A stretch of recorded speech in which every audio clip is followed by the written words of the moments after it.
back at WNST, Towson, Baltimore, and Baltimore Positive. We are positively into, let's see, Oriole playoff race. We got the Ravens playing now, which, everybody knows authors are my favorite, but especially authors that aren't like slapdick journalists like me, like real guys that were involved in the game, making decisions. What are they? That's Teddy Roosevelt, inside, not on the outside, like the critics around here. This guy's got a book out. I've waited a long time to have him on. We got a bunch of mutual friends. Football Done Right is the book, just in time for the NFL season. I'm getting all of my author pals on. Mike Lombardi is up there He's in the other Ocean City, where they don't drink nothing up there in Jersey. He has run football teams and has a book, and really is a football historian as much as anything. What are you doing, Mike Lombardi, and how has it taken me, 27 years now with the Ravens? You almost came here. You were 5 minutes away, you and Belichick and those guys back in '96, right? Yeah, we were close. But Belichick and I both knew we weren't going to get there. And, and so it worked out better for all of us anyway. I think for the great Ozzie Newsome, who we were fortunate to be with in Cleveland when he stopped being a player and moved up. So, look, it's great. It's part of the league. You accept it and move on. But, it's worked out fairly well for me. I've enjoyed it. And I enjoy talking about writing. So writing has kind of been something that I've really enjoyed doing the last couple of years. I wrote Gridiron Genius, which was a book about really culture, was a book about Belichick and Walsh. And this book's about the history of the NFL. Oh, I'm an author myself. All my books have parades and happy endings here with championships and Purple Rain 1 and 2. But when you sit down and write a book, and I'm a writer, and I've been writing a lot. I wrote a letter to John Harbaugh this week, a letter to Steve Bisciotti. I hope everybody reads that out at Baltimore Positive. Writing a letter to Adam Jones as well, who's getting retired here this week. But when you think about a book or a concept, is this literally, you're not a New York Times bestseller. It's not what you're a football guy and you have a football idea, and then you want to get a book written, and conceptually football done right. What does that mean? Because you have to have a theory for all this to get going, right? Right. So I wanted to tell a story about where all coaches come from, where the coaches, what's the coaching tree you've been a part of, how you start that. And I thought there were five coaches that really defined the coaching era. Starting with Paul Brown, who was the infrastructure. He was the software for the coaches. He was the Bill Gates of coaches. He developed the software. He's the reason why we have the profession of coaching. And he modernized the game, and he took the game and the coaching from being a guy that had a whistle and a can of water, and all of a sudden it became a profession. Watch tape, headsets, communicate to the players, teach the players. Call me Paul, don't call me coach. I'm a teacher. And then, we have the great Sid Gilman in the passing game. And then, of course, Clark Shaughnessy, which we would not have a forward pass if it wasn't for Clark Shaughnessy. He invented the T formation and put the quarterback to the role that we remember the quarterback today. And then Earl Red Blake, all the way back to Dartmouth and West Point, where he, was one of the great coaches, and the lonely end, where he took the formation and he took an end and made the split end. He's the creator of the split end. We would not have receivers. We wouldn't have Randy Moss. We wouldn't have Jerry Rice without Earl Red Blake. So I talk about all those guys in the book, and then I try to rank the coaches and try to put a criteria on what is a Hall of Fame coach, right? What makes a Hall of Fame coach? How do you get into the Hall of Fame? Do you win one Super Bowl and get in the Hall of Fame? Do you win two? Do you win 300 games to get in? How do you do it? There's no criteria. You look at it, and I write about it. Now, I'm not trying to knock anybody out of the Hall of Fame, but, Dick Vermeil's got a 52% winning percentage, and a lot of guys that have a higher winning percentage than him are not in the Hall of Fame. Marty Schottenheimer is an example. He's got 200 wins, only 9 men in the industry, Dan Reeves being the ninth, and then you have to count his playoff wins to get to 200, have 200 wins. There's been over 500 people that have called themselves coaches. So if you're one of 9 at a pool of 500 and some, you're pretty rare air. You belong in the Hall. Now you say, well, Marty didn't win a Super Bowl. Okay, well, that's good. George Allen didn't win a Super Bowl either. Marty's got a 61% winning percentage. He can't get a sniff in the Hall of Fame. So that's what the book was driven about. And then I wanted to tell the story about, how we got here. As a kid growing up in Ocean City, New Jersey, which, by the way, I want to correct that. It is the driest wet town in the history of it, dry towns. I can promise you that. There's more alcohol on the island without the bars than there is if we had bars. But anyway, so here, Good. That makes me want to visit. Thank you. I appreciate that. No, I've it's always really stayed away from that joint, thinking, it's the what's the driest point? wet town you'll ever come to. Anyway, it's the wettest dry town. So Howard Cosell, watching Monday Night Football as a kid, the impact that had on me. A lot of guys in the entertainment industry, they talk about the impact of Elvis Presley, seeing him on the Ed Sullivan Show, or the Beatles on the Ed Sullivan Show. All the people that watched that said, "Oh, I want to be an entertainer." Watching Monday Night Football live, was incredible for a young kid who grew up in Ocean City. And to be able to watch a full football game of some teams that you don't get to see because it was either the Eagles or no one, was a powerful tool. And Cosell, being the commentator, drove everybody crazy because 50% loved what he said and 50% hated. And then you had Brent Musburger on the NFL Today with Jimmy the Greek, talking about really betting, but advancing the game. So I wanted to kind of get that. Greek, it was just the intangibles. It was just the intangibles, Mike. Yeah, right? Well, the way they set that up was fascinating. When you read my book, you'll see how that came about. And the whole thing about what this generation doesn't understand, but back then we didn't have iPhones. We didn't have Sports Center. Let's stop with that. Howard Cosell was interesting to me. I had Dan Pastorini on last week, who was also an author. His book's being re-released with John McClane as well. I brought his jersey out with the Oiler blue because I was an Oilers fan back, even when Burt Jones was here in Baltimore. And I saw Pastorini play Monday Night Football against Burt Jones, get smoked before. It was the road to getting the Earl Campbell draft pick that year, how awful they were. And, football – the color, the pageantry, but those highlights were only available on Monday Night Football. And and I were kids. We had to stay awake to watch it, right? If your mom and dad let you stay awake, like my mother wouldn't let me stay awake. Like, you got to go to bed, and I had to I had a Monkey Ward's little white TV with rabbit ears is what I had. I had to sneak out to go watch it. Yeah. And I had to sneak past their bedroom to make sure they, and all I cared about, I grew up a Redskin fan. Oh, you saw? Well, you didn't suffer. You actually were happy. You've been suffering lately. During that time I was. And so all I wanted to know was, were they wearing, because I love those old uniforms. I love that burgundy and gold combination. The helmet that George Allen designed, I thought was beautiful. The one with the R on it that Lombardi designed, I loved. I went there. I became a fan because of Lombardi. When Lombardi left the Packers, I became a Washington fan. So not related. It said so in your bio. No, not related at all. But I wanted to know what color uniforms they wore at the game. Did they wear the white jerseys? Did they wear the burgundy jerseys? Because you didn't know. You had no idea. I'll tell you, it's so fascinating how it changed, right? In America, in Baltimore, particularly in Baltimore, bowling leagues on Monday night were the most popular thing in America. Everybody had a bowling shirt, a bowling ball, and Monday night there were bowling leagues all throughout Baltimore and America.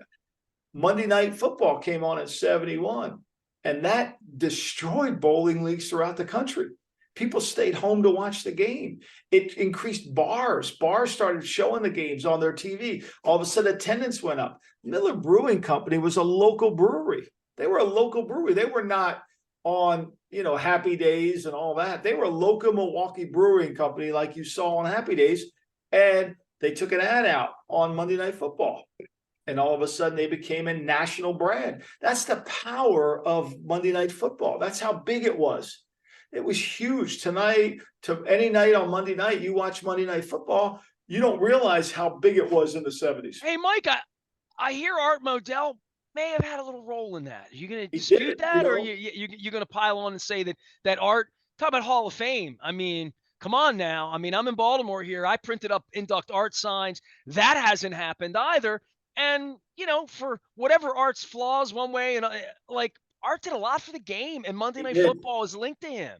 They did, and I wrote about Art in the book, and I talk about Art. I think the problem I have, Art's move to Baltimore should not keep him from getting in the Hall of Fame. And the Monday night, the idea for Monday night, Art was a nervous wreck that Monday night. There was because he thought it was going to affect his attendance at Cleveland Stadium. He felt like no fans would show up. They would just watch the game on TV. They had the biggest crowd in the history of Cleveland Stadium that Monday night against. Want to see Joe Namath play, right? Yeah, they want to go watch Namath play, and it was Monday night. It was a beautifully hot, humid day in September in Cleveland. But Art, for all of Art's great things, he was rather impatient with coaches. You know, three of the top winningest coaches in the history of the sport Art fired. Right. Brown, Belichick, and Schottenheimer. Yeah. Brown, Belichick, and Schottenheimer. And if you fire three of the greatest coaches of all time, it's kind of hard for you to have enough clout to get in the hall no matter what you did. Give me some Baltimore, because Ernie Accorsi, right? We talk about Baltimore, George Young, all of these beautiful people that were, have been on my show. I've been on the air 32 years, Mike. It's taking you a long time to get in here, but Baltimore has such a incredibly rich history in this league. And Art being pissed upon for doing what he did to Cleveland, which left everything behind. They had a couple of years out of the league. They've been back in the league 25 years. What he did for Baltimore in putting us back on the map, and 27 years later, 2 rings, Ray Lewis straight on through, John Ogden straight on through, Ozzie Newsome, and talk about, bust in the Hall of Fame. There's a movement here to get Ozzie in as an administrator as well. Baltimore, man, Massillon, all right, Pittsburgh, Cleveland, man, Baltimore's right in there. Well, I mean, you look at my book. I mean, I talked about Baltimore. There are a lot of Baltimore players in it. Raymond Berry, John Mackey. I don't think people realize how great Lenny Moore was as a player and the role he played. People talk about Tony Pollard today being a great player, which he is. Lenny Moore was Tony Pollard before Tony Pollard thought about it. There's a lot of great coaches and players that have come through there. There's great history in the city of Baltimore. And I talk about that in my book, and having worked with Ernie, and having been there with them, then, I know about it because Ernie was a historian of the game as well. He wasn't going to trade Elway. I'm telling you, the old man did that. So every time I have Ernie on, he always. Well, no, I can verify you that. I did not get into the depths of that. I wrote that, and because my book was kind of long, it was over 100,000 words. We had to do some trimming, but let me tell you the story about that. So Al Davis thought he had the trade. Now, he didn't think he had the trade with Ernie, because Ernie was adamant that he wasn't going to trade Bertrand, that we're going to trade the Elway pick. He was going to stay and fight to the bitter end. He was not going to let it happen. And Ernie had a relationship with Demoff, the agent. But Al Davis really believed he had Elway. He was going to trade with the Chicago Bears. He was going to give them Teddy Watts. He was going to move up to about the 6th or 7th pick in the draft, and then go from there and give a boatload of stuff to Baltimore to flip to the first pick. But in that boatload of stuff, it didn't have money. You couldn't trade money back in the day. And the reason that Denver was able to get him is because Marvin Demoff and the general manager of the Denver Broncos, John Beek, were very close friends. And when they negotiated the deal, Bob Irsay was promised 2 gates in the preseason in Denver. And back then, we didn't share the revenue of preseason games like they do today. Back then, every preseason game was based on your attendance, based on your season tickets, based on people that come. So some teams had no revenue, and some teams had incredible revenue. So what teams try to do is, hey, the Giants always had great season ticket base. So let me play you in the preseason, because they put that in there so you would get a good gate. Now that's changed. And that was part of the deal. That was the deal. That was the clincher. Denver gave them 2 preseason games, which was essentially like giving them money. Bob Irsay, what a legacy. Mike Lombardi's here. He's written a book on the history of the game. He has a story, and the book is called Football Done Right, Setting the Record Straight on the Coaches, Players, and History of the National Football League. Any AFL going on? I mean, a lot of AFL in that, sure. A lot of AFL players in there. A lot of it, talk about it quite a bit, and the discrimination that caused the AFL to be great, and how they were able to really make a contribution to, because they were able to go after, they were going to go after African American players. And it wasn't until 46 that the NFL really broke the color barrier completely in football, when the city of Los Angeles told the Cleveland franchise, when you move here, if you want to play in Los Angeles, if you want to play in the Coliseum, you will have an African American on your team, because they built this stadium. the residents of Los Angeles are African American, they're Asian, they're all sorts of different ethnicities, and they need to be represented on the team. And so the Cleveland team signed, which then became the Rams. They signed Kenny Washington well past his prime. He was a great UCLA player, just so that they could have it. And then that kind of permeated, and we were able to start getting African American players back in the NFL. But the AFL did a great job of going to those small black schools and finding great players. Yeah, I had John Eisenberg on earlier this week. You can go check his book out as well. I wore my Warren Moon jersey for that one because it's on the cover. Just about black quarterbacks and the path and the racism in football. Racism in baseball, we're all aware of that, right? I mean, just talk to anybody. Talk to anybody that played the game. They have a Hall of Fame. They're building a brand new facility in Kansas City. Look, when I said this to you earlier, I'm not trying to hurt anybody who's in the Hall of Fame except one man. George Preston Marshall, the owner of the Washington football team. He really created a big movement to keep African Americans out of the game. And for him to be in the Hall is an injustice. Yeah, I don't think there's any doubt about that. So with the book being out here and kicking off football season, is there anything you want to say globally about Lamar and just about the Ravens? I mean, Harbaugh with the pedigree to coach this thing, they're stacked, they get injured early, but Lamar. I love Lamar. I've loved I have not a relationship with Lamar. I've watched Lamar for a long time. My son was an assistant coach at Louisville when Lamar was a sophomore, and I watched Lamar struggle. He played, but he struggled. He wasn't very good. And then I watched him play against Texas A&M in a bowl game. They ended that year, and he was great. The next year, he won the Heisman. I think Lamar is exceptional. I think Lamar is like a lot of great quarterbacks. There's spots on the field that he needs to throw the ball in, and that's the inside. That's why the best year he had in the league was when he had Mark Andrews and he had Hayden Hurst, two guys that caught the ball inside the numbers. That's where Lamar makes his success. When you throw the ball outside the numbers, he's not as effective. But he inside the numbers, and I think he belongs under center more because there's only one play in football where the quarterback blocks somebody, and that's on a bootleg. And so when you bring Lamar and fake a hand, and you give a handoff, fake a handoff to the back, or you give the ball to the back and you come out this way, somebody's going to come with you every time. So you're finally blocking somebody.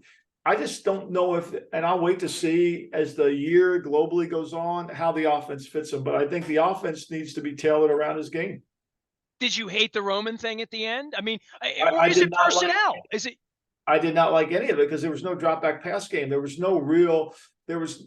was tied together for me. It was a really good run game. It was a single wing offense, but nothing was tied together.